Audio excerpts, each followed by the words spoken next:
Feche seus olhos, coloque a mão sobre o seu coração. Que nesse momento, você respire fundo, que o Espírito Santo comece a te fazer lembrar.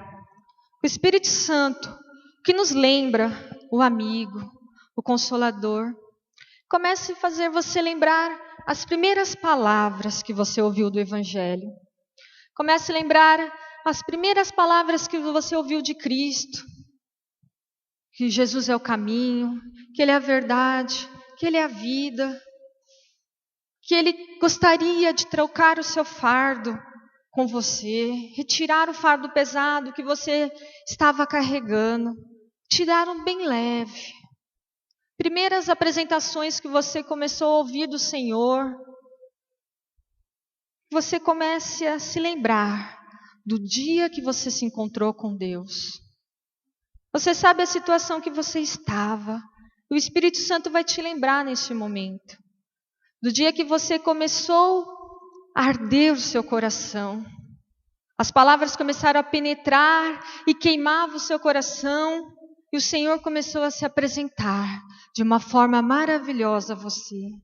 E teve um dia que você não aguentou e você disse: Senhor, eu quero. Senhor, eu quero ser salvo. Eu aceito a Cristo no meu coração como o único e suficiente Salvador. E eu sei que nesse dia o seu coração ele queimava de uma forma muito grande. E nesse dia você não se continha, porque o Senhor tinha entrado e o Senhor já fazia morada. E você naquele momento você declarou: eu aceito. Você podia estar numa igreja, naquele dia você podia estar em um acampamento ou num lar. E você ouviu o Evangelho e você aceitou. Eu sei quando você está se lembrando deste momento, o seu coração está se enchendo de alegria. Enchendo da alegria da salvação. Você está relembrando. Você está sentindo aquele mesmo amor que você sentiu naquele dia. Amém? Aplauda o Senhor. Glorifica o Senhor. Porque o Senhor, Ele é Deus. Só o Senhor é Deus. Muito obrigado, meu Deus, pelo dia da minha salvação. Muito obrigado pelo dia que o Senhor me encontrou, me resgatou de um caminho de morte. Muito obrigado, Senhor. Muito obrigado, Senhor. Aleluias. Agora diga para o seu irmão: guarde a sua coroa. Agora diga novamente: guarde a coroa da salvação. Amém. Abre a sua Bíblia em Apocalipse 3:11. Último livro da Bíblia. Guarde a coroa da tua salvação. Apocalipse 3:11 diz assim: Eis que venho sem demora, guarde o que tens, para que ninguém tome a tua coroa. Então, eis que venho sem demora, guarde o que tens, para que ninguém tome a tua coroa. E hoje eu vou falar sobre a coroa da salvação. Podeis sentar. Em Apocalipse ele está dizendo para que nós possamos guardar. Agora guardar por quê? Eu sei que é o seguinte, esses dias nós estamos vivendo tempos apostólicos neste lugar. Amém? Nós já estamos vivendo tempos que a palavra tem sido liberada de uma forma tremenda. E tem sido liberada de uma forma apostólica, com decretos. Tem sido liberado com uma forma profética. Agora, para que nós possamos receber essa palavra, consolidá-la dentro de nós temos que guardá-la. Para que ao sair deste lugar, no nosso dia a dia, dentro da nossa casa, no nosso trabalho, nós não perdemos a palavra que está sendo liberada. Esses dias ainda pude dizer assim: olha, mergulha na palavra. Mergulha. Quando a palavra está sendo liberada, entre e fala: eu quero essa palavra e eu não vou perdê-la. Então, que você possa estar guardando a palavra que está sendo liberada nesse altar.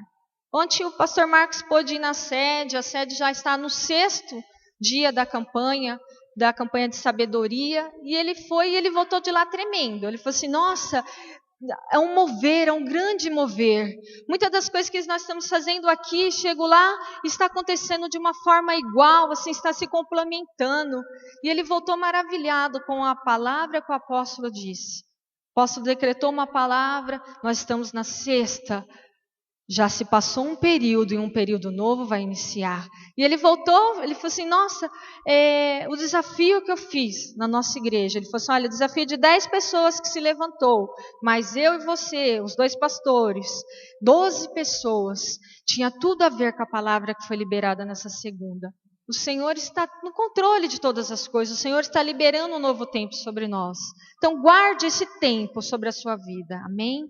E guarde a coroa da sua salvação. Por que guardar a coroa da salvação? Porque nós temos um inimigo. E esse inimigo, ele chama Satanás, chama diabo. E ele tem uma estratégia contra nós. Está ao nosso derredor. E a estratégia dele é nos roubar, nos matar e nos destruir. E nós bem sabemos que nós temos esse inimigo. Só que muitas vezes nós esquecemos de guardar a nossa salvação. Nós guardamos a nossa casa, nós guardamos os nossos filhos, nós guardamos tantas coisas, mas nós não guardamos o dia da nossa salvação.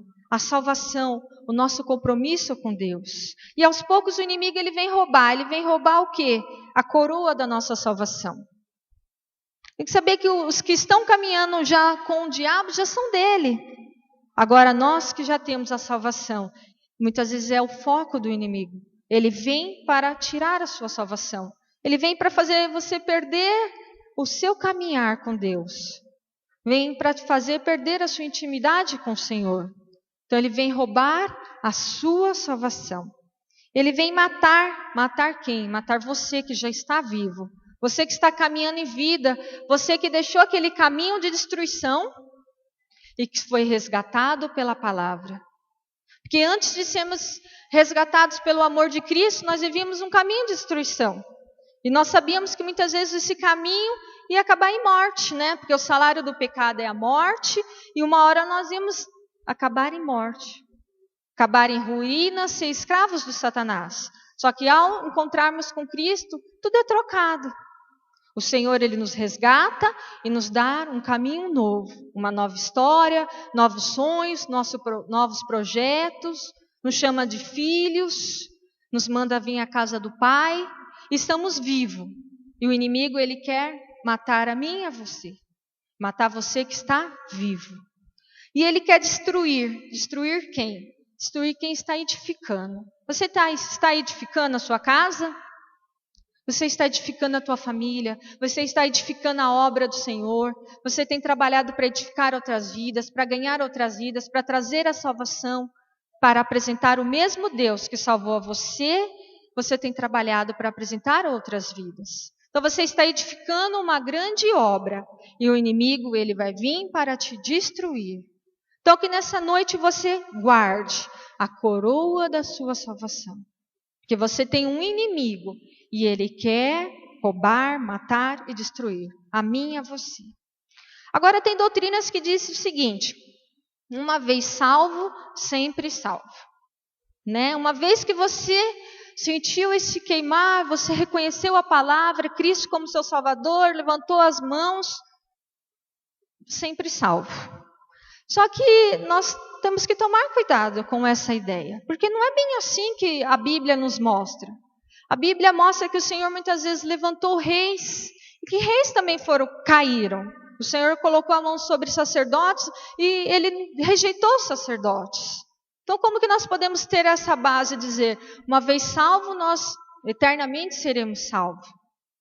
Nós vemos o caso de Saul, que o Senhor aceitou Saul, ungiu Saul, e depois rejeitou aquele rei sobre o povo. Nós vimos o caso de Eli.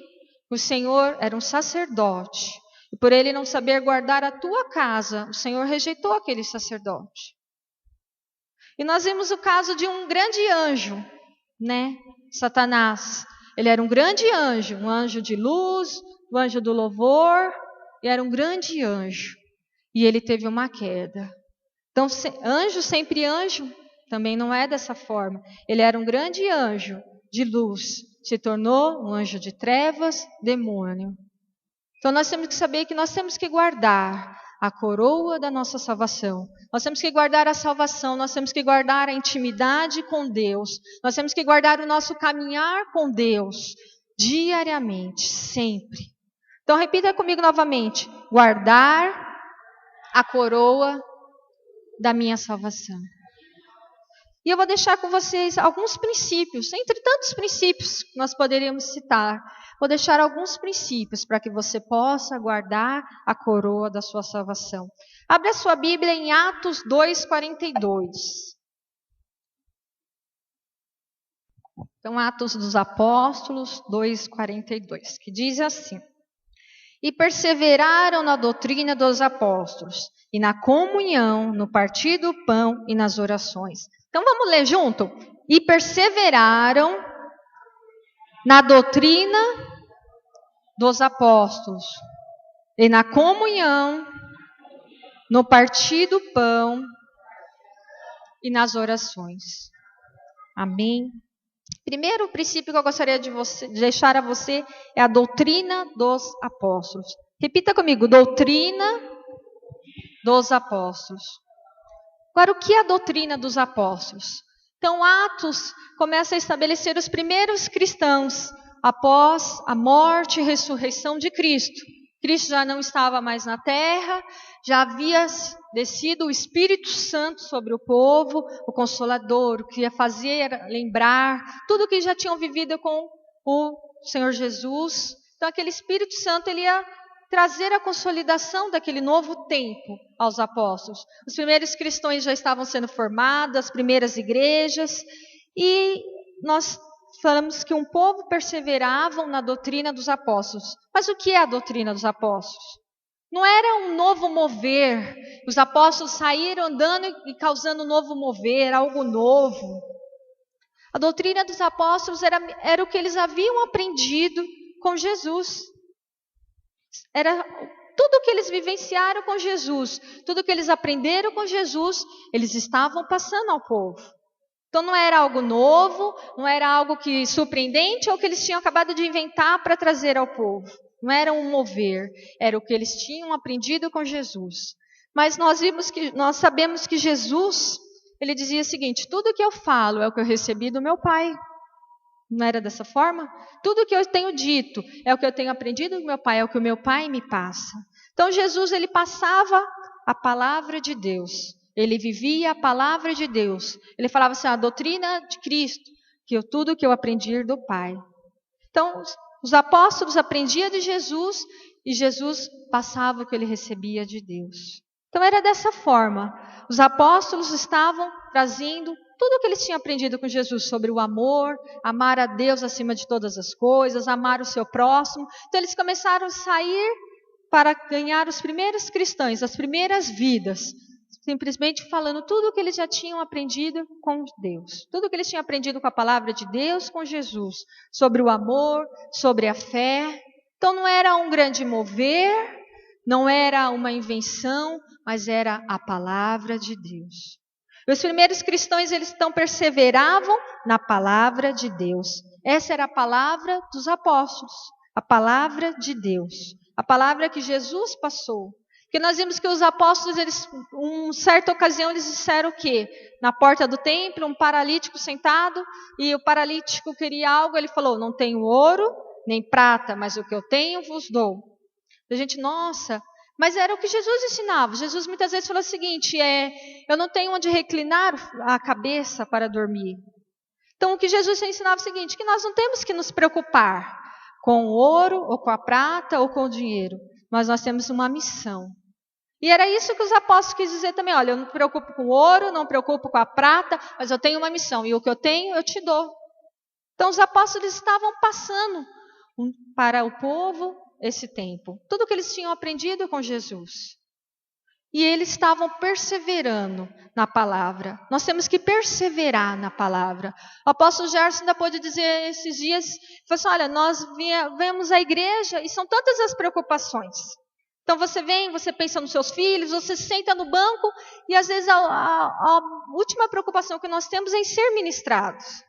O apóstolo ainda disse: nós nos levantamos, nós saímos no meio da ministração, são tantas as necessidades, mas nós temos que vir com a necessidade de ser ministrado, com a necessidade de ouvir a palavra, de sentar e falar assim, eu quero ser ministrado, Senhor, eu quero receber do Senhor. Nós temos tanta sede de água, nos levantamos tantas vezes para beber água, mas nós temos que ter sede da palavra de Deus. Nós temos que ter sede da palavra de Deus, nós temos que ter fome da palavra de Deus, e nós temos que perseverar na palavra de Deus. Como eu não vou perder a minha salvação? Se eu perseverar na palavra de Deus. O que é perseverar? É insistir, é se esforçar, é caminhar dia após dia. Porque você tem um inimigo, e ele quer te roubar dia após dia. Ele não cansa de se esforçar para te destruir. Ele não vai dizer assim, hoje eu vou dar uma folga para ela. Não vai dizer isso. Então, dia após dia ele vai se levantar forte. E dia após dia você tem que se levantar forte. Você tem que lutar contra a tua alma, lutar contra a tua carne. E o teu espírito tem que vencer. Para ter sede, para ter fome da palavra de Deus. Da palavra dos apóstolos. Da palavra que está sendo liberada. Da palavra de Jesus, que se fez carne e decretou a sua palavra. Então, você tem que guardar a palavra. Guardar a palavra, a verdadeira palavra. Guardar a palavra do Senhor. Perseverar. Quando Jesus foi tentado pelo diabo, Jesus venceu como? Pela sua palavra. Não foi? Ele decretou a palavra, como está escrito. Jesus, ele venceu pela palavra. Muitas vezes nós somos roubados por não saber a palavra. Não é o que a Bíblia diz? Que nós somos roubados por não conhecer a palavra, por não conhecer as promessas. Então você tem que viver a palavra, viver as promessas. Se alimentar da palavra, se alimentar das promessas do Senhor. Vencer através da palavra. No dia mau você vai vencer pela palavra, por permanecer na palavra. 2, comunhão. Repita comigo, comunhão. Comunhão é viver a palavra. A comunhão é se relacionar. Nós muitas vezes ministramos que um dos objetivos pessoais que nós devemos ter como ser humanos é saber nos relacionarmos. Nós sempre ministramos aqui nesse lugar, o pastor Marcos sempre ministra, o pastor Marcos sempre fala ainda que nós gostamos muito do profeta Daniel, que Daniel vivia em meio à Babilônia, mas ele não se contaminou. Então nós temos que saber se relacionar no tempo que nós vivemos, em meio a tudo que nós vivemos, em meio a todos os relacionamentos que nós temos. Nós temos que saber não nos contaminar e saber nos relacionarmos. Então, comunhão. Comunhão é o relacionamento. Comunhão é saber se relacionar em todo o tempo. Como cristão, nós temos um novo nascimento, não é verdade? Nós nascemos.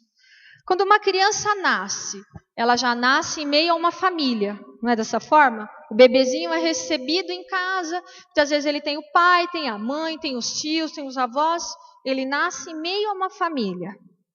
E quando nós nascemos como novo cristão, nós também nascemos em meio a uma família. E nós ainda muitas vezes falamos, nossos pais nós não escolhemos, o Senhor que nos deu essa família, não é dessa forma que nós falamos? Muitas vezes nós achamos que nós escolhemos a família que nós vamos nascer em Cristo. Não é engraçado? A gente acha que a gente escolhe, mas não é dessa forma. O Senhor também escolhe por nós. O Senhor escolhe o tempo que nós nos entregamos ao Senhor, e quando nós vemos, nós estamos em uma família. Estamos entre irmãos também. A gente gostando ou não, nós nascemos em uma família e é nessa família que nós vamos aprender a nos relacionar. E os primeiros cristãos, eles estavam perseverando na doutrina dos apóstolos e eles também perseveravam na comunhão. Eles se esforçavam para ter comunhão uns com os outros. Então a comunhão, ela também é necessário um esforço. O relacionamento também é necessário um esforço. E esse relacionamento que eu quero dizer, essa comunhão não é somente a comunhão na sua casa, com os seus pais, com os seus maridos e filhos. A comunhão é uma comunhão dentro desse lugar. Dentro da igreja do corpo de Cristo. Jesus fala assim que cada um tem a sua função dentro do seu corpo. Cada um ele é especial dentro da igreja. E quando nós sabemos nos relacionarmos, quando nós sabemos nos tratarmos como irmãos, quando nós sabemos o papel que nós temos como a noiva de Cristo, nós somos mais fortes. Porque muitas vezes as igrejas entram em contenda irmão contra irmão e, nossa, parece um tiroteio, né? Então, entra em contenda e a igreja parece que se enfraquece. Perde a força que deveria ter, perde a unção que deveria ter, perde o poder que deveria ter. Porque nós nos pegamos em detalhes. Pegamos em coisas de meninos, muitas vezes. Né? A coisa de meninos. E nós temos que ter um novo nascimento. Em começarmos a deixar as coisas de menino. E agora ter maturidade. Maturidade, sermos homens na fé. Homens que resolvem os problemas. Homens que sabem pedir perdão e dar perdão. É dessa forma que nós podemos caminhar. Desculpa, errei, me perdoa. E saber liberar perdão. Deixar as coisas de menino, deixar as picuinhas de meninos. E saber que nós somos fortes em Cristo Jesus. Que a igreja do Senhor tem poder quando ela está em comunhão. Que ela tem poder quando ela está em unidade. Quando está dando os mesmos decretos. Fazendo as mesmas obras. Saindo às ruas. Saindo aos campos. Então nós temos que deixar as coisas de menino. Quando não há o perdão, quando nós nos prendemos e não perdoamos, nós damos legalidade para que o diabo tenha autorização para atormentarmos a nossa alma. Nós começamos a nos prender em falta de perdão, em amarras, e amarramos a nossa própria alma. Mas quando você sabe, viver em comunhão é a melhor coisa. Nós entre irmãos, nós temos a seguinte situação. Um irmão afia outro irmão. Nós aprendemos numa situação, nós nos aprendemos a nos lidar. E um começa a nos ensinar algo, e o outro nos ensina algo, e nós ensinamos algo. E os primeiros cristãos, eles estavam perseverando na doutrina, na palavra. E eles estavam vivendo em comunhão. E é muito importante viver em comunhão. E é muito importante deixar as coisas de menino. E ser um homem na fé, ser maduro na fé. Terceiro, partir do pão. Repita comigo, partir do pão. Então, quando nós falamos do partir do pão, nós lembramos o quê? Da ceia de Cristo, não é? Nós lembramos da ceia que é celebrado, da entrega de Cristo na cruz, do seu corpo, do seu sangue. Nós lembramos imediatamente da ceia de Cristo. E é onde o Senhor Jesus, Ele deu para nós o que tinha de melhor. Jesus, Ele deu morte para que nós tenhamos vida. Foi dessa forma na cruz do Calvário. E o partir do pão significa nós darmos o que nós temos de melhor. Quando a igreja, ela partia o pão, ela dava algo e ela recebia algo. E é dessa forma que ao partir do pão, nós entregamos o que nós temos de melhor. Nós temos tantas coisas boas. Nós temos habilidade, nós temos dons, nós temos talentos. O Senhor quer nos usar de uma forma tão especial. Usarmos entre irmãos, usarmos para ganhar vidas. E nós temos tantas coisas para dar de melhor, tantas coisas para partilhar em comunidade. E é isso que nós temos que perseverar em partilhar algo. Perseverar em caminhar em grupo. E entregar algo especial. Nós temos, agora para partilhar algo, é necessário uma entrega. É necessário nós entregarmos. E é necessário um compromisso. É dessa forma, quando nós partilhamos algo, nós precisamos entregar. Nós precisamos ter um compromisso. Nós temos habilidade, nós somos dons, mas o que adianta habilidade e dons se muitas vezes nós só nos assentamos? Falando assim, eu vou só me assentar e eu vou ouvir a palavra. E eu não partilho com ninguém. Eu não entrego para ninguém. Eu não ensino a ninguém. Mas nós temos que guardar a nossa salvação. Partilhando, nos envolvendo, nos entregando, tendo compromisso. Tem muitas pessoas que partilham, mas com o mundo, com as coisas do mundo, se envolvem mais no mundo do que com as coisas de Deus. Né? A gente muitas vezes fala assim, nossa, mas quando a pessoa estava no mundo, a pessoa fazia acontecer, o cara, e na igreja parece que morreu, parece que está com peso nas costas. É tão estranho. Eu falo assim, nossa, mas parecia que no mundo a pessoa era feliz, era alegre, olha ali, não sei, uma falsa alegria, né? Mas ele era mais ativo. Agora veio para a igreja e está estranho, né? Conheceu a Cristo, o amor de Cristo, e não se envolve, e não reage, não se entrega, né? É tão estranho. Agora nós temos que partilhar, temos que dar, temos que receber, temos que ensinar. Muitas vezes as pessoas me cobram, né? Porque é uma cobrança muitas vezes. Ô pastora, mas por que não tem aula para as crianças? Ô pastora isso, ô pastora aquilo, ô pastor Marcos. Muitas vezes, sabe, por que não tem isso? Por que nós não fazemos isso? Falei assim, olha, esses dias eu pude falar assim, olha, a hora que nós tivermos uma pessoa com compromisso para fazer tal tarefa, com certeza vai ter. Né? Eu falei assim, porque eu não posso estar em cima, embaixo, eu não posso ficar correndo. Eu não posso deixar também de ouvir a palavra, né? Eu falei assim, olha, que nós tivermos uma pessoa que se envolva com esse projeto, nós vamos fazer acontecer esse projeto. Então é o que eu falo, porque é uma verdade. A hora que chegar uma pessoa e falar para mim, eu amo crianças, e eu quero trabalhar com crianças, eu falo, nossa, eu vou receber essa pessoa, vou abraçar ela e falar, que bom que você quer isso, porque eu também quero isso. Então, nós temos dons, nós temos talentos, e nós podemos nos envolver. Agora, para nos envolver, nós precisamos de uma entrega, e nós precisamos de um compromisso. Então, você também tem que querer se entregar e ter o compromisso. Agora também tem a oração. Repita comigo, oração. E oração não é no sentido religioso. Oração não é só quando nós vemos a igreja e aqui nós oramos e aqui nós recebemos a oração. A oração é um estilo de vida de oração. Um estilo de vida na palavra. Um estilo de vida com Cristo. Um estilo de vida de caminhar em intimidade. Diariamente. Todos os dias.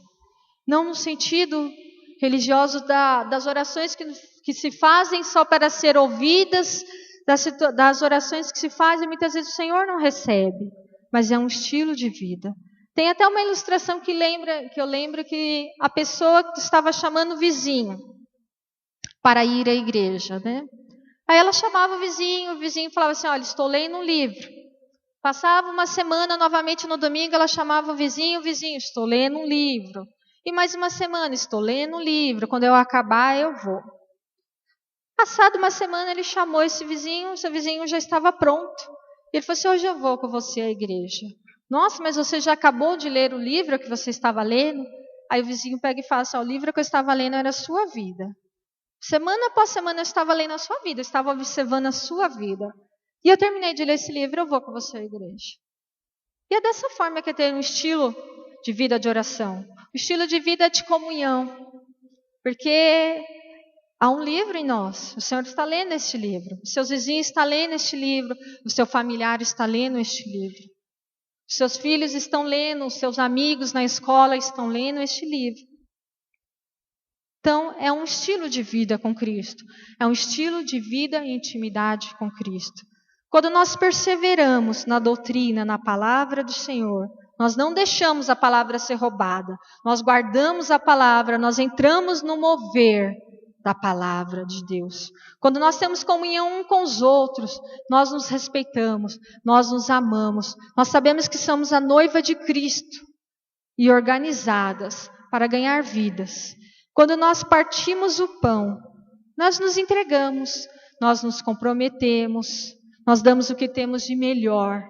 E quando nós temos um estilo de vida de oração, quando nós temos um estilo de vida de intimidade com o Senhor, essa coroa ela não vai ser roubada, a coroa da nossa salvação.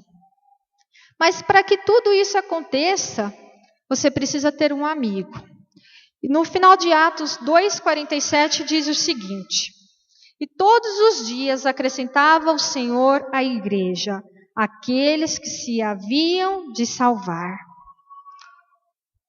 Então esse capítulo termina que todos os dias, na igreja de Atos Apóstolos, todos os dias acrescentava o Senhor à igreja aqueles que havia de salvar. Quem acrescentava à igreja quem havia de salvar? O Senhor. O Espírito de Deus acrescentava. Então, nós podemos prevalecer na palavra, nós podemos ter comunhão, nós podemos partir o pão, nós podemos orar, mas sozinho nós não vamos conseguir. Nós precisamos ter o Espírito de Deus conosco.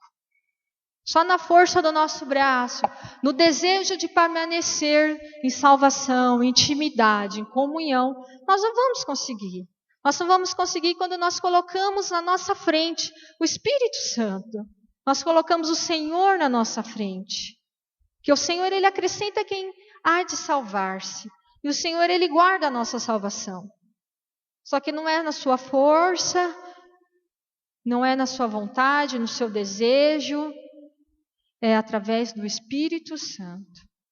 É o Espírito Santo de Deus, a intimidade com o Espírito Santo. É prevalecendo com o Espírito Santo, é caminhando com o Espírito Santo, que você vai conseguir guardar a coroa da sua salvação. Que você não vai ser roubado, que você não vai parar, que você não vai desanimar, que você não vai desistir de caminhar em fé, de prevalecer em fé e terminar recebendo a coroa da sua salvação do Senhor. Se coloque em pé. Feche seus olhos. Vamos orar ao Senhor para que você vença, para que você guarde a coroa da sua salvação. É necessário uma parceria com o Espírito Santo. Aquele mesmo Espírito que te convenceu do pecado, aquele mesmo Espírito Santo que queimou e ardeu no seu coração nos primeiros dias que você ouviu a palavra. Eu sei que era de uma forma muito real, de uma forma muito intensa, porque é dessa forma que o Espírito Santo entra em nós. Ele começa a nos mostrar um caminho, nos começa a nos mostrar um caminhar, nos começa a tirar dos nossos pecados, começa a instruir o nosso caminho, dizer não é por esse caminho. Começa a falar com Ele, começa a apresentar ao Espírito Santo. A palavra diz o Senhor perdoa todos os pecados, mas e há um pecado que entristece. O Senhor é o pecado contra o Espírito Santo. Nós muitas vezes entristecemos o Espírito Santo, mas nós desejamos muito que Ele fique conosco. Mas nós muitas vezes entristecemos. Muitas vezes nós esquecemos, deixamos Ele de lado. Você começa a falar com Ele que você precisa dEle para guardar a coroa da sua salvação.